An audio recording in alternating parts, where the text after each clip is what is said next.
ஓ மாட்சிமை பொருந்திய புனித செபஸ்தியாரே, இன்று நாங்கள் உம்முடைய பரிந்துரையால் எங்கள் ஆண்டவரிடம் மன்றாடுகிறோம்.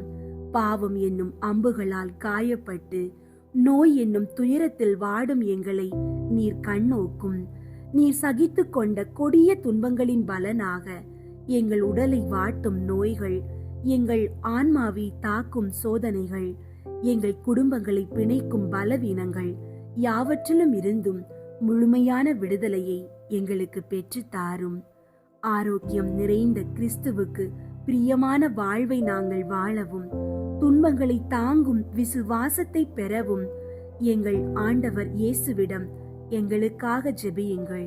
இயேசுவுக்காக மரணத்தை ஏற்றுக்கொண்ட மன உறுதி கொண்டவரே, உம்முடைய வாழ்வு ஒருபோதும் மறக்க முடியாத விசுவாசத்தின் பாடமாகும்.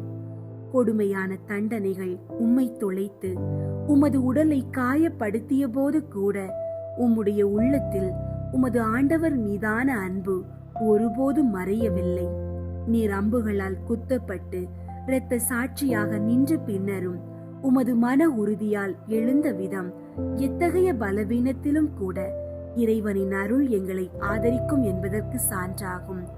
இன்று தீராத நோய்கள், திடீர் தொற்று நோய்கள், கொடிய பிணிகள் மற்றும் மன அழுத்தத்தினால் ஏற்படும் எல்லா விதமான நோய்களில் இருந்தும் பாதுகாப்பு தேடி உமது பெயரை நாடி வரும் அனைத்து மக்களுக்காகவும் பரிந்து பேசும் இந்த வாரத்தின் முதல் நாளான திங்கட்கிழமையில் நாங்கள் எங்கள் பணிகள், கடமைகள் மற்றும் சவால்களை தொடங்கும் போது உடல் சோர்வு, மன குழப்பங்கள், ஆவிக்குரிய பலவீனங்கள் ஆகிய எல்லாவற்றிலும் இருந்தும் எங்களை பாதுகாக்கும்படி உம்மை மன்றாடுகிறோம்.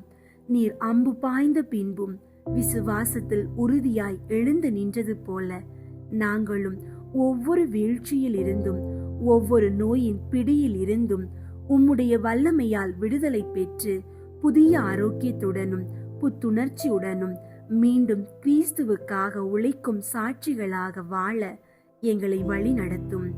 எங்கள் குடும்பங்களில் உள்ள நோயாளிகள், மருத்துவமனைகளில் நம்பிக்கை இழந்திருக்கும் அன்பு சகோதரர்கள் மற்றும் எந்த விதமான உதவியும் இல்லாத ஏழைகள், இவர்கள் அனைவருக்காகவும் உமது பரிந்துரையை சமர்ப்பித்து தேவனுடைய முழுமையான குணமளிக்கும் கிருபையை எங்கள் மீது பொழியுமாறு எங்கள் ஆண்டவரும் இரட்சகருமாகிய இயேசு கிறிஸ்துவின் நாமத்தினாலே உம்மை வேண்டுகின்றோம். ஆமீன்.